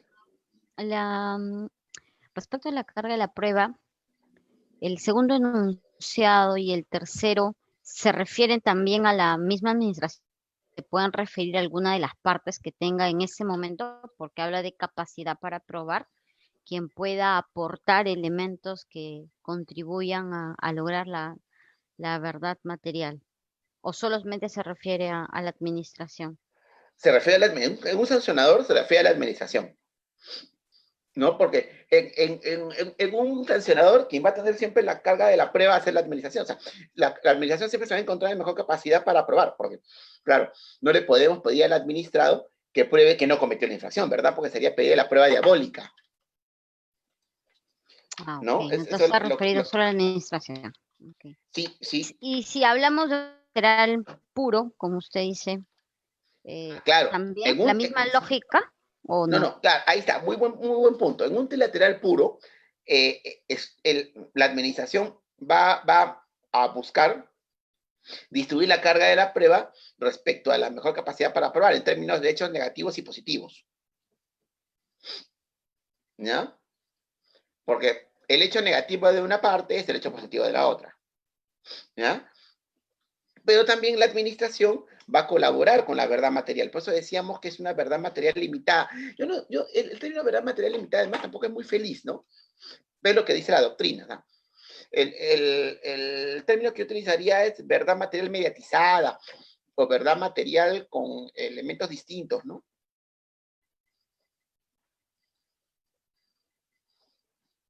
Okay, eso es lo que yo diría, ¿no? Gracias. Y otro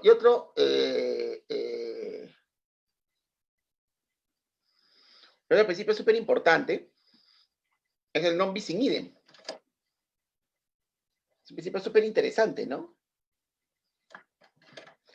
Para que entre a talla de non bis in idem, se requiere, ¿no? Que se dé la triple identidad, mismo hecho, mismo sujeto y mismo fundamento. Y van a pasar muchas situaciones en donde, por ejemplo, no se dé el mismo fundamento. Cuando el bien jurídico tutelado es diferente.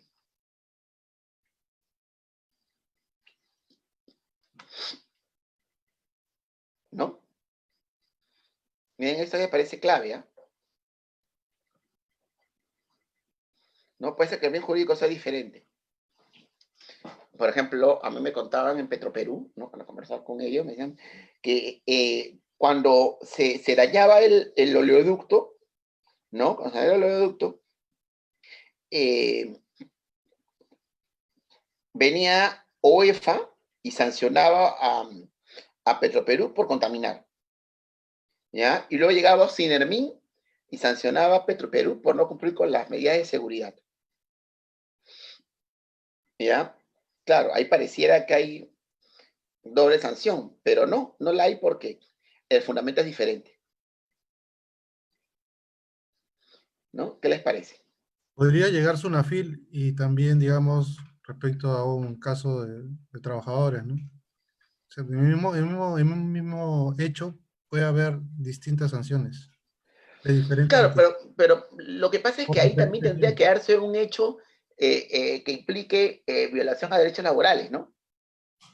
Me refiero a que pueda en un hecho haber varios actores, no necesariamente sobre un mismo bien, ¿no? No, es que el mismo hecho, o sea, cuando me refiero al mismo hecho, me refiero al mismo hecho tal cual, o sea, que se dañe el oleoducto. O sea, que se dañe el oleoducto va a generar, o puede generar, varias infracciones porque puede afectar varios bienes jurídicos, ¿ya? Claro, si además hay un hecho que afecta a trabajadores, ya es un hecho diferente, porque el daño al oleoducto no afecta a derechos laborales, ¿verdad? No, en sí mismo. No, o sea, por eso me refiero, por ejemplo, presento documentación falsa en un procedimiento de selección, ahí van a haber 2 sanciones, ¿no es cierto? Sí. ¿Cuáles serían? Bueno, la primera sanción es por la documentación falsa, o sea, digamos, por entregar documentación falsa. Y la otra es, bueno, no lo tengo muy claro todavía. Ya, a ver. Una sanción es la que genera el Tribunal de Contrataciones. El Tribunal de Contrataciones me va a inhabilitar, ¿no es cierto? Sí. ¿Ya? Pero además me van a denunciar por delito contra la fe pública. No. ¿Ya? Ujú. Y ahí no hay vulneración al non bis in idem, ¿sí o no? Porque ahí el fundamento es diferente. Es igual, digamos, en las infracciones de tránsito, digamos, que se llegan en algún caso, si llega, por ejemplo, un accidente automovilístico por estado de embriaguez. O sea, se lleva un procedimiento administrativo sancionador y también se llega en un ámbito penal. Ahí yo tengo mis dudas, ¿ah? Porque el bien jurídico en ambos casos parecía ser el mismo, ¿no? Sí, pareciera, ¿no? ¿No? Parecía ser el mismo. En el caso de conducción en estado de ebriedad, estamos un poco en la nebulosa, ¿no? ¿No? Es un tema interesante el tema de conducción en estado, porque en realidad lo que pasa en el grueso, en la gran mayoría de los supuestos, es que el conductor se ampara en el principio de oportunidad Sí. y solamente paga su reparación civil, que depende de la cantidad de alcohol en la sangre. Entonces, ahí otra vez viendo el tema de qué es más disuasivo, ¿no? Porque ahí lo más disuasivo no es ni la reparación civil ni la multa, ¿no? Lo más disuasivo es la medida correctiva. Se refiere al ámbito administrativo. Claro, o sea, la medida correctiva ahí es la inhabilitación. Porque el solo hecho de conducir ebrio va a generar que me inhabiliten 3 años, ¿no? Sí. Y si soy reincidente, me inhabilitan para siempre, ¿no? Es más, si conduzco ebrio y genero un accidente, me inhabilitan para siempre. Eso es lo que va a pasar, ¿no? Entonces eso es importante. ¿Ya? Muy bien. ¿Cómo se tramita el procedimiento administrativo sancionador? Se inicia de oficio, hay diversas modalidades. Ya las habíamos visto en su momento, habíamos hablado de la denuncia, habíamos hablado del inicio por parte de la propia administración. El descargo es el mecanismo por el cual el administrado se defiende, ¿no? Es una especie de alegación, pero es obligatorio, ojo, es obligatorio que la administración le dé al administrado esa atribución, ¿no? Luego tenemos la distinción de autoridades, que también es obligatoria, ¿no? También es obligatoria, ¿ya? Es súper importante, ¿no? La distinción entre autoridad instructora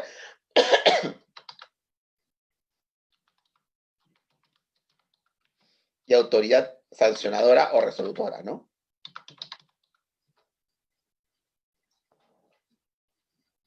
¿No? Hay algunas entidades en que esa distinción de autoridades es aparente, ¿no? ¿No? O sea, nombro a uno de los servidores de la oficina para que sea autoridad instructora. O sea, entonces siempre es alguien sometido a subordinación. Entonces ahí no hay verdadera distinción de autoridades, ¿no? Bien, ¿qué es la instrucción? Es la actividad por la cual se recaban hechos, se conocen los hechos y luego se prueban, ¿no? Y en el caso del procedimiento administrativo trilateral, es la administración la que se encarga de eso, ¿no? ya vieron, entiendo que ya vieron ustedes antes las medidas cautelares. En el caso del sancionador son medidas cautelares que la administración emplea para asegurar la ejecución de la resolución sancionadora, con lo cual no son tan comunes como uno pudiera imaginarse, ¿no? Ya vieron ustedes los recursos, ¿no? Y los diversos tipos de recursos que hay. En el caso de los sancionadores, depende de quién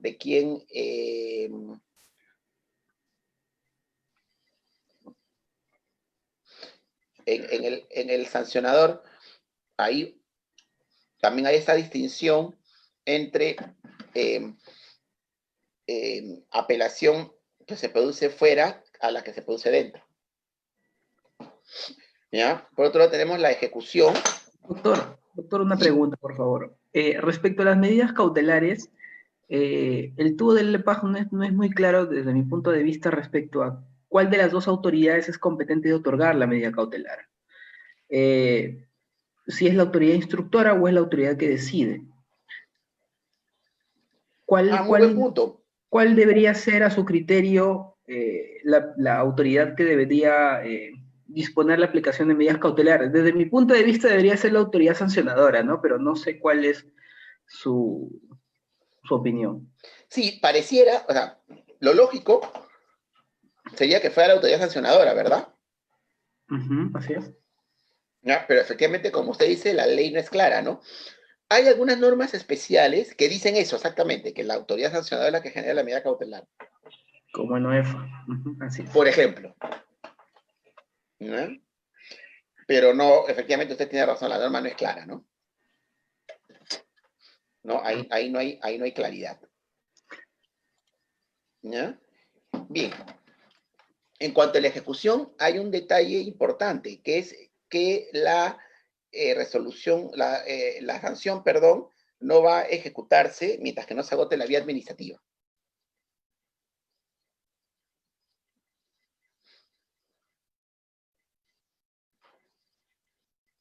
¿Ya? Ya no se agote la vía administrativa. ¿Ya? Esto es muy importante. Y finalmente la prescripción y la caducidad. Por favor, no vayamos a confundir la prescripción y la caducidad administrativa con la prescripción y la caducidad civil. Son cosas diferentes. La vez pasada en un examen, ¿cuál es la diferencia entre prescripción y caducidad? Pregunté. Y me dijeron, prescripción es la pérdida de la acción, la caducidad es la pérdida del derecho. Cero. ¿Ya? Cero, eso no es. ¿Ya? La prescripción es la pérdida de la potestad sancionadora por el paso del tiempo. Mientras que la caducidad es la conclusión del procedimiento por el paso del tiempo. Son diferentes a la prescripción y la caducidad civil y son diferentes entre sí.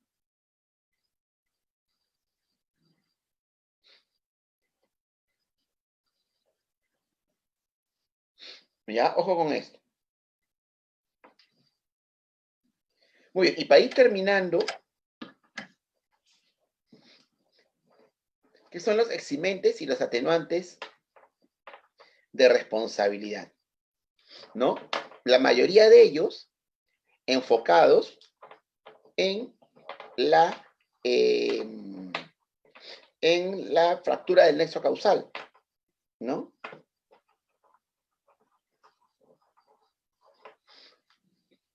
Por ejemplo, el caso fortuito de la fuerza mayor, claro, que están debidamente comprobados.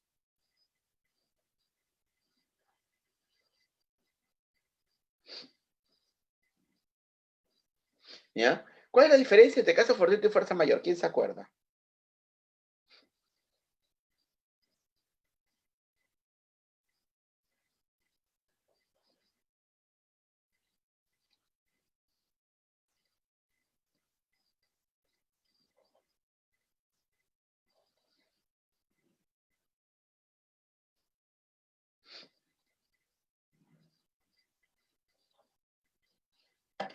A ver, ¿nadie se acuerda?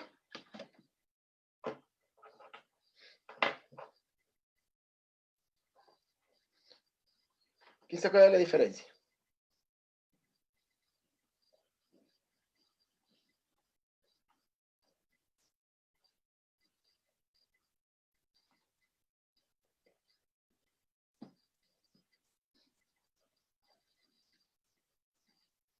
¿Mm?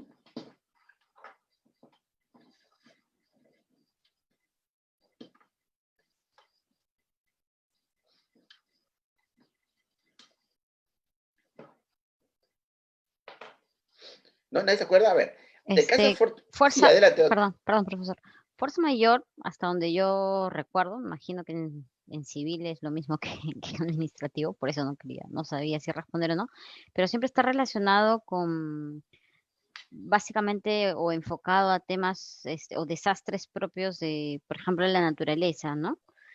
Aquellos que uno no puede prever, aquellos que no puedes contemplar, que van a pasar, ¿no?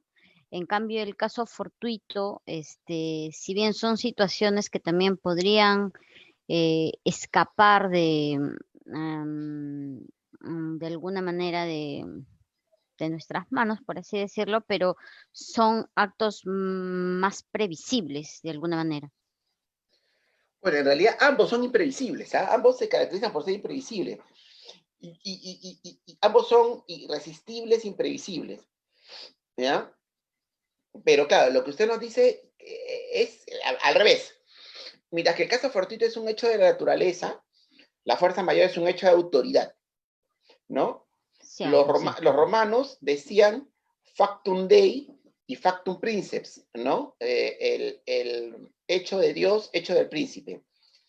O en la jurisprudencia británica, ¿no? Y luego anglosajona, act of God o act of Queen, ¿no? O act of King, ¿no? Hecho de Dios o hecho del rey, ¿no? ¿No? Entonces, claro, ahí Mabel nos explica también, ¿no? Claro, la fuerza mayor es atribuida a los hombres, pero los hombres con autoridad, ¿no? Por eso sería fuerza mayor. Luego ahí tenemos obrar en cumplimiento de un deber o ejercicio del derecho de defensa, ¿no? De ahí tenemos la incapacidad mental. Este tema es importante porque ahí hay que ver qué dice la norma civil, ¿no? ¿Qué dice la norma civil sobre el tema? ¿No? De ahí tenemos la orden de una autoridad competente, ¿no? Por ejemplo, el policía que me hace pasar la luz roja, ¿no? No paso yo porque quiero, no, la policía me hace pasarme la luz roja.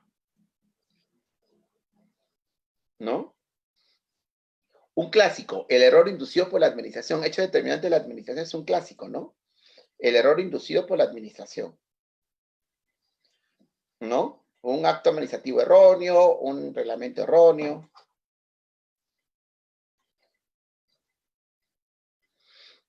¿No? Y finalmente, un tema clave es la subsanación voluntaria, es un clásico, lo vemos mucho en su salud, ¿no? ¿No? El administrado subsana antes que lo notifiquen de los cargos,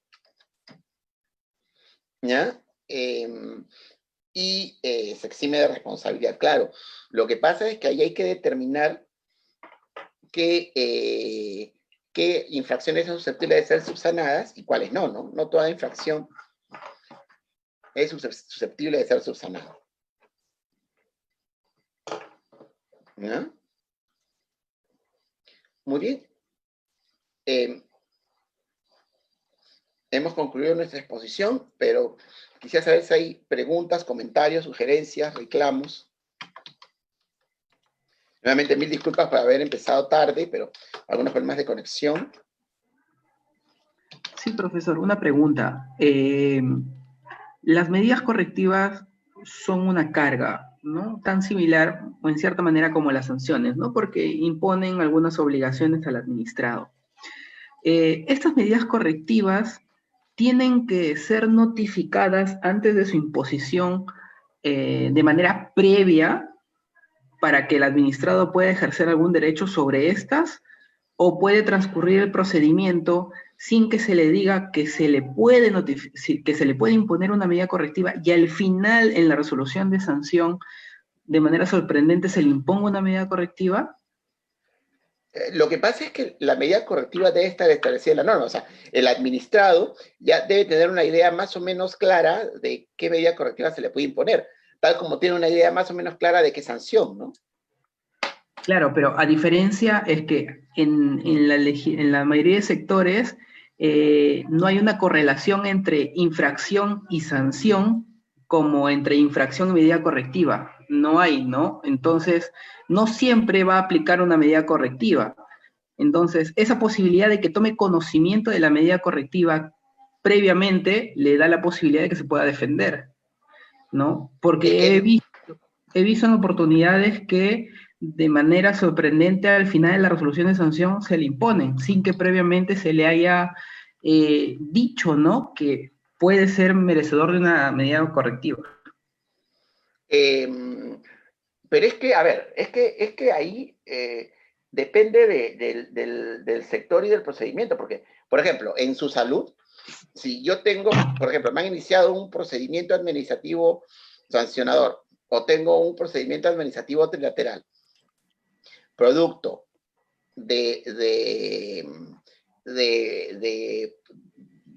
volvamos al ejemplo del quirófano, que es un buen ejemplo.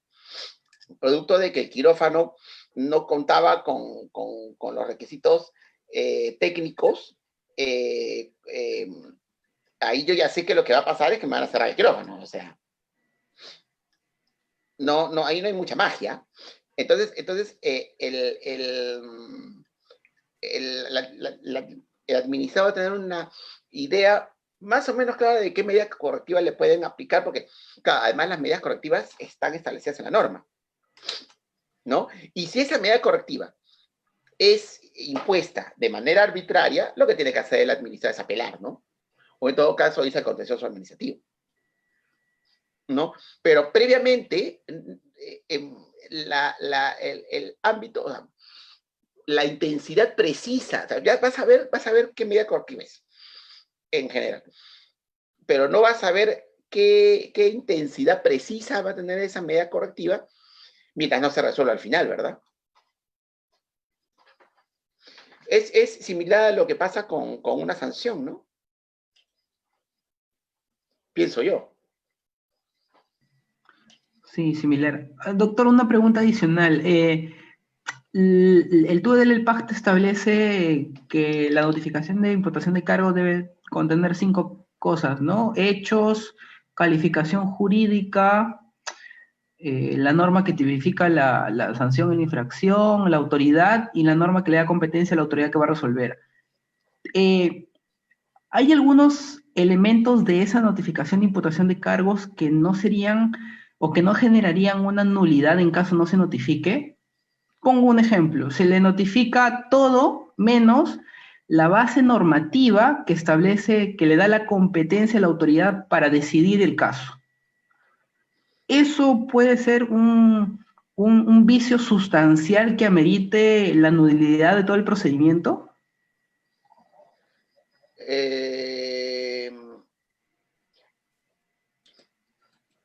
Sí, o sea, sí, eventualmente podría ser, ¿no? Porque si lo que hace es vulnerar el debido procedimiento, lo que va a hacer efectivamente es lo que puede generar es la nulidad del procedimiento, y eso se va a discutir en la siguiente instancia, ¿no?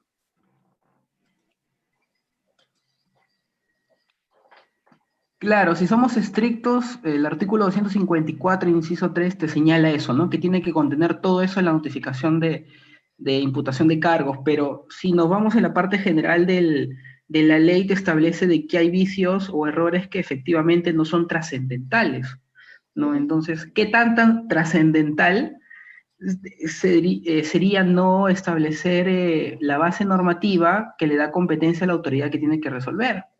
Partiendo, por otro lado, del principio de conocibilidad de las normas, ¿no? Que toda norma que se publique en el peruano se da por entendida a cualquier ciudadano que la conoce.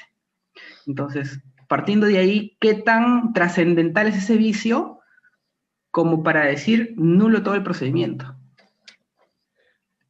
Es que si ese vicio, ahí el criterio es determinar si ese vicio está afectando el debido procedimiento. Si es así, si afecta el debido procedimiento, es trascendental.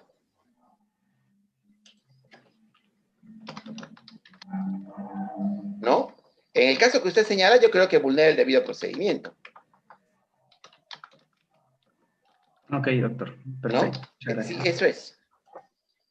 ¿No? Bueno, yo les agradezco mucho haberme soportado estas 2 horas y ya nos vemos en otra oportunidad. Muchísimas gracias.